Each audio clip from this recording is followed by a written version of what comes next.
रंजीत, आखिर कब तक हम इस मकान में सड़ते रहेंगे? हर बार तुम यही कहते हो, अब लेंगे नया मकान, तब लेंगे नया मकान। तुम जानते नहीं हो अंजलि, शहर के बीचों बीच मकान है अपना, और ऐसी प्रॉपर्टी मिलना बड़ी बात है। और बस थोड़ा पुराना ही तो हुआ है। यहाँ हर सुख सुविधा है, लेकिन अगर तुम चाहो तो मैं जंगल के बीचों बीच नया मकान बना देता हूँ। अरे आपको क्या फर्क पड़ता है? फर्क तो हमें पड़ता है ना, जो सारा दिन इस छोटे से मकान और तंग गलियों में दम घोट घोट कर जीते हैं। और क्या फायदा ऐसी सुख सुविधा का जहाँ हमारा दम घुटता हो। अपनी पत्नी के कहने पर रंजीत प्रॉपर्टी डीलर से बात करता है, जो उन्हें नदी के उस पार एक प्लॉट दिखाता है। अरे ये नाज पीटा डीलर कहाँ ले आया हमें? अब क्या नदी में चप्पू चलाकर उसोर जाएंगे हम? अरे ऐसी लोकेशन ज्यादा समय तक खाली नहीं रहती, होटल वाले जल्दी से लपक लेते हैं। अरे इतनी खुली जगह पर सांस लेने में भी कितना अच्छा लगेगा आपको, रिश्तेदारों में खूब नाम हो जाएगा आपका। देखो ना रंजीत, घर के आगे नदी बह रही है। जब 2 मंजिला मकान बनाएंगे ना तो सबके यहाँ पर्सनल कमरे होंगे, और जब बालकनी में खड़े होंगे ना तो ठंडी ठंडी हवा आएगी। हाँ भाई साहब, अब मत सोचिए और ले डालिए। अब डीलर और पत्नी के कहने पर रंजीत अपनी सारी जमा पूंजी लगाकर वो प्लॉट ले लेता है और शहर के बीचों बीच बने अपने घर को किराए पर दे देता है। फिर कुछ महीनों बाद, अरे आप तो ऑफिस जा रहे थे, वापस क्यों आ गए? अरे बोट पर लोगों की भीड़ हुई पड़ी है, बिल्कुल भी जगह नहीं थी बैठने के लिए। तो अब दूसरे रास्ते से चले जाओ। तब तो मैं आधे दिन के बाद ऑफिस पहुंचूंगा। अब आज रहने ही देता हूँ, छुट्टी कर लेता हूँ। हाँ ये ठीक रहेगा, और कल सुबह टाइम से उठ जाना तो शायद आपका बोट में नंबर आ जाए। अब दिन में जाकर आप सब्जी ले आइएगा। रंजीत कुछ घंटे बाद बोट में बैठकर सब्जी लेने चला जाता है और कुछ देर बाद ढेर सारी सब्जियां लेकर घर लौटता है।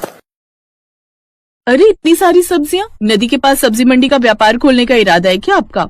अरे मेरी माँ रोज कुश्ती लड़कर नाव में बैठकर बाजार से सब्जियां लाना मेरे बस की बात नहीं है। 2 हफ्ते की सब्जियां एक साथ ले आया हूँ। अब 15 दिन तक बिल्कुल सब्जी लाने के लिए नहीं कहना।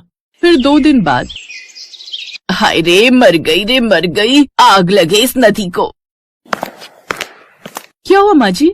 अरे क्या हुआ क्या, घर में बैठे बैठे बोर हो रही थी, इसलिए घर से टहलने निकली थी तो पूरी गली में नदी का पानी भरा हुआ था।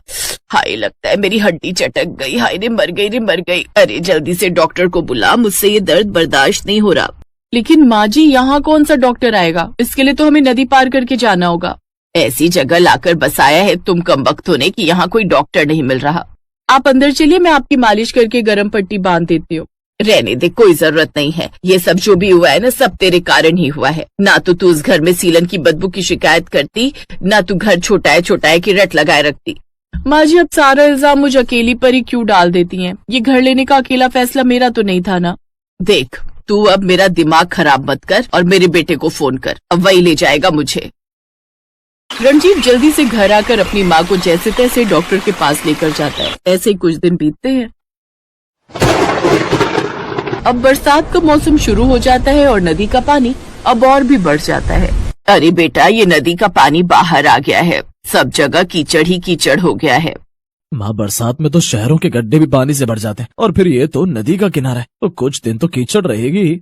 अब घर के बाहर कीचड़ होने से वो लोग बाहर भी नहीं निकल पाते। फिर कुछ दिन बाद उनकी बेटी रूही कमरे में खेल रही होती है कि तभी नदी किनारे से एक सांप उनकी खिड़की से होता हुआ घर में घुस आता है, जिसे देख रूही जोर जोर से चिल्लाने लगती है, मम्मी सांप सांप।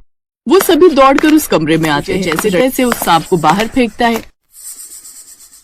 हाय मेरी बच्ची, ये ना जाने कहाँ आकर फंस गए हम।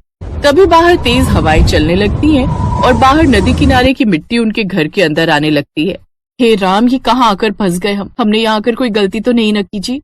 अरे तो घबरा क्यों रही हो? हमने शहर वाला मकान बेचा थोड़ी ना, किराए पर ही दिया। इसको बेचकर वापस वहीं चले जाएंगे। 3 दिन बाद अचानक नदी का पानी काफी बढ़ जाता है। खबर में दिखाया जाता है कि पड़ोसी राज्य ने बांध का पानी छोड़ा है और निचले इलाकों और नदी किनारे बसे घरों का बाढ़ में डूबने का घर है। फिर उनके घर एक नोटिस आता है। क्या लिखा है इसमें? माँ इसमें लिखा है कि हमें जल्दी से घर खाली करना होगा, और अगर ये घर खाली नहीं किया तो पड़ोसी राज्य से छोड़े गए इस पानी से बाढ़ का खतरा बढ़ जाएगा और घर तक डूबने का भी डर है। और अगर ये घर डूब गया और किसी की जान चली गई तो इसमें सरकार की कोई जिम्मेदारी नहीं होगी। अरे ऐसे कैसे चला जाएगा? इतने पैसे लगाए हैं इसे बनाने में। माँ भी ये सब सोचने का वक्त नहीं है, जान रहेगी तो ही रह पाएंगे ना इस घर में। चलो हम सब अपने शहर वाले घर में ही वापस चलते हैं।